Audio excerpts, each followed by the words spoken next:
Hi, my name is Courtney Edman, and I am excited to talk with you in this series of videos about executive function coaching and how executive function coaching promotes effective communication and planning for people of all ages.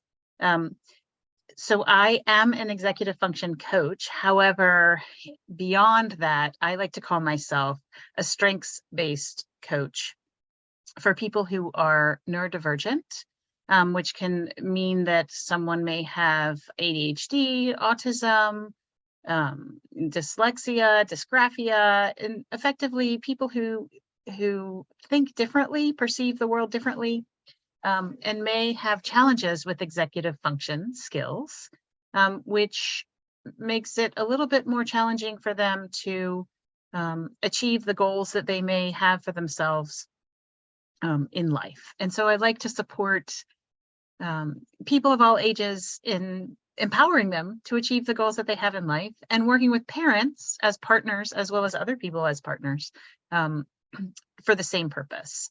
And throughout this series of videos, we're going to talk about a variety of different things and take you along the journey about the different roles that team players have, what executive function skills are, what an executive function coach is, and what it might look like if someone has executive function skill challenges. Welcome back to part 4 of this series about executive functions. I am excited today to talk with you about what the role of an executive function coach is. And as a big picture view, the role of an executive function coach is to help someone build skills, executive function skills to be exact, so that they can achieve the goals that they have for themselves. And so if you remember back to the first video in this series, executive function skills are things such as working memory, self-regulation, and planning, prioritizing, organizing, being able to set goals for themselves, and being able to have this kind of ability to initiate, not just make the plan, prioritize and organize, but also be able to initiate and execute the plan in order to follow it through to the end. So the role of an executive function coach is to support someone in building those skills, helping someone identify what the goals that they have are, and then building a roadmap for how to get there. And it sounds easy enough, right? But because people come with so many individual strengths, individual challenges, emotional responses, and histories from educational history, social emotional history, and different families that they come from, different birth order. There are just so many pieces to the puzzle that makes this human being who they are. Because of that story that they bring to the moment when they start working with an executive function coach, the role of the executive function coach can be a little bit broader than just building skills, right? It can be part cheerleader. It's somebody who's an active listener. It's someone who can help reflect with the person to become self-aware, because the journey of following that, creating and follow that roadmap has a lot of pieces to it. And there have to be a lot of things that are taken into consideration in order to help the individual that you are, as a coach, working with build that internal sense of confidence, readiness, and skills to take that giant leap forward and go after their goals. This is why meeting with an executive function coach and making sure that it's the executive function coach who you're going to be working with is so critical, because it's important that the person who's going to be working with the coach and the coach themselves are a good match for one another, that the skills of the executive function coach match the needs of the person who needs executive function skill support. And different coaches have different skills, just like different clients have different skills. So it's important when you are working with an executive function coach to find someone who is a good match, who you can trust, who you can build a relationship with, and who's also going to challenge you, but not overwhelm you, because building skills can be a challenging journey for someone who has challenges with executive function skills, right? And sometimes there can be a history of fear-based behaviors that can show up, as we've talked about, can show up as lying, can show up as avoidance, and that's that self-regulation piece. And so part of the initial journey with the coach is developing that level of trust and connection and acceptance, where the space between the coach and the client is not a judgment based. It's not you have to do it my way space. This is my opinion as a coach, right? It's really about creating this safe space where the person I'm coaching is free to show up as they are and speak their authentic truth. And it's my journey, it's my role as an executive function coach to develop a strong understanding of the whole person. Because if I'm not looking at the whole person, I'm going to miss pieces that are important pieces of information for me in terms of providing strategies to that person that will work with their strengths, skills, interests, and readiness, emotional readiness, cognitive readiness, and energy readiness, because change can be a challenging process. So some people come to the executive function coaching relationship ready to go, ready to make changes. And what they really need are the strategies.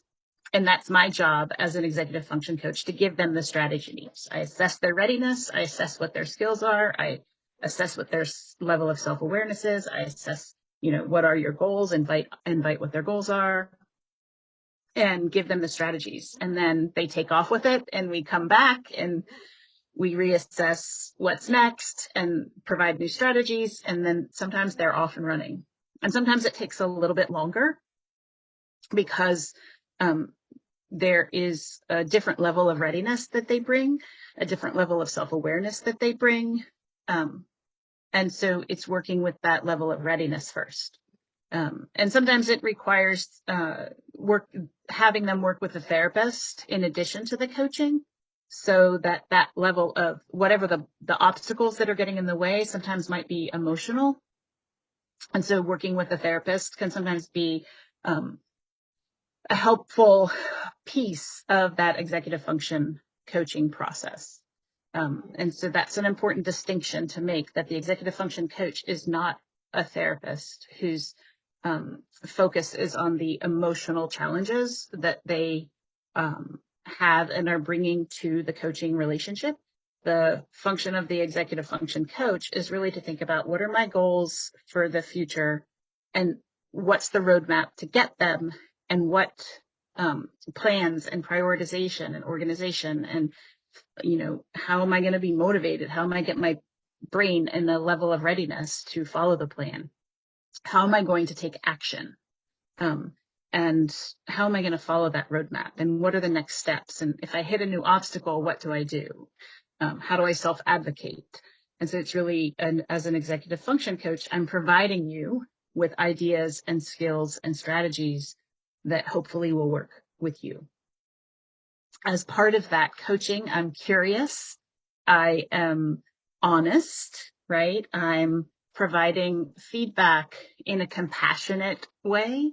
I'm asking a lot of questions because the goals are not mine. The goals are yours. And so I'm going to ask a lot of questions to help you self-reflect and identify what it is that you want. My job is also to collaborate, and we'll talk about that in the next video series, but it's not just to collaborate with you, but to collaborate with other members of the team, including parents, including therapists, like I mentioned, including teachers, There may be other specialty providers. It could be a psychiatrist. It could be guidance counselors. It could be a variety of team members on the team to collaborate with, so that we're all speaking the same language, so as not to confuse the client that we're working with. There needs to be, in my opinion, a level of transparency, right? That honesty and trust amongst, not just between the coach and client, but amongst the team members is critical. One of the things that I like to share with clients is that the one thing that I expect of my clients when I'm coaching them is that they are honest with me. And the reason is that I have a toolbox of strategies. And in that toolbox are strategies that work for a lot of people, let's just say. But if they don't work for the person I'm coaching, then it's a waste of their time to try to use it if they know it won't work. And it's a waste of my time, too, in trying to help them to make it work if they already know it's not going to work. So if I throw out something as a strategy, if a coach says something out as a strategy and a client knows it's not going to work, it's super important to be honest and say, yep, I've tried that before. That's not going to work, because we don't want to waste one another's time.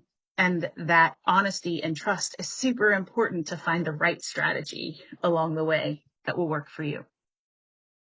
The other role of a coach that is really helpful and important, and can be one of the primary reasons that parents seek a coach for their kids who are having difficulty, is accountability. A coach can provide a level of accountability that won't be seen in the same way as a parent providing accountability, aka nagging, right? So when we as parents are trying to get our kids to do something and we ask them over and over again, have you done this yet? Have you done this yet? When do you plan on doing this? A child can perceive that as parents being a nag. There are a lot of reasons for that, developmentally appropriate reasons that children want to become more independent from their parents and not have their parents reminding them. The challenge is when the child doesn't have, or the teenager doesn't yet have, the skills to follow through and hold themselves accountable. What are we as parents to do? And that's where an executive function coach can come in and provide a level of accountability and support that's not perceived as nagging, but is perceived as supportive.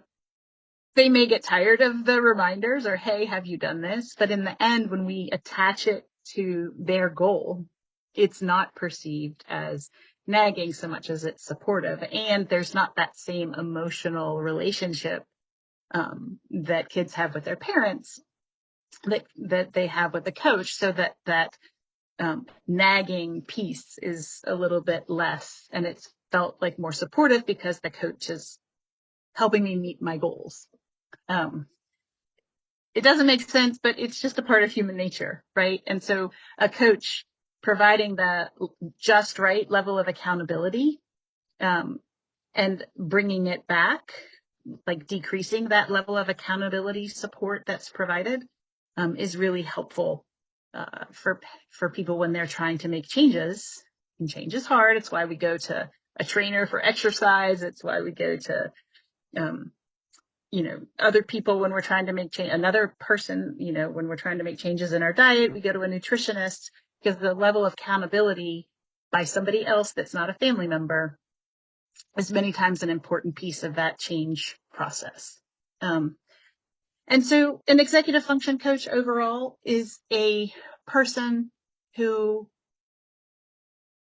helps someone else build new skills, create the change for achieving the life that they want, and working with them as a problem solver, as a collaborator in a transparent, connected, honest, open relationship to help the person become aware of their strengths, aware of their skills, aware of their interests, aware of their challenges, and aware of how to create a roadmap for achieving a goal in little mini increments. And one of the And a coach and a good executive function coach also communicates that with the important players in that person's life. So maybe it's the parents, so that everybody's speaking the same language and is on the same team. And what I like to think of coaching is that if we first create goals, then we create awareness around what the obstacles are, kind of where are we now, and what's the next step? How do we get there? What are the strategies that we need to get to that next step in the broader picture of the long-term goals? And who are the helpers? And how do we access that help? And those are, I call that the GOSH approach: the goals, obstacles, strategies, and help. But that's what an executive function coach does. And it's bigger than just focusing on the executive function skills. That's part of the focus where the change and transformation takes place. But there's more to it than just, all right, here, build this skill. But that's a piece of the coaching process. I hope that's helpful in helping you understand what the role of an executive function coach is. There are a lot of different approaches out there. I advocate for an individualized approach, as I said earlier, as opposed to, well, this is our system of approach, and we'll take you through all of these steps, because not everybody is ready to go through all of those steps. Not everybody will respond to each of those steps in the same way because of the individual nature of who we are as people when we arrive at executive function coaching. So I hope you find a coach that supports you and meets your needs if you are ever in need of an executive function coach. Thank you so much. And if you're interested in more information about executive functions, about executive function coaching, and about, being a parent of a child who's neurodivergent, I invite you to check out my website as well as my podcast, which you can find on Spotify or Apple Podcasts, called See Me: Real Talk, Real Solutions, Navigating the Journey of Neurodiversity at Home, School, and Work and in Life. And that is with host Patty Lubold, who is also a parent of a neurodivergent child. So I invite you to check out those resources. There's also a YouTube channel that I have, which has a couple of videos on it, which might be helpful for you if you are interested. And it's To Tame the Shame. You can Google that on YouTube. You should be able to find those resources there also. And of course, the Chris Walsh Center continues to have more and more resources for parents with neurodivergent children, and definitely continue to follow them and check out the resources that they continue to make available to parents in the community. Thank you.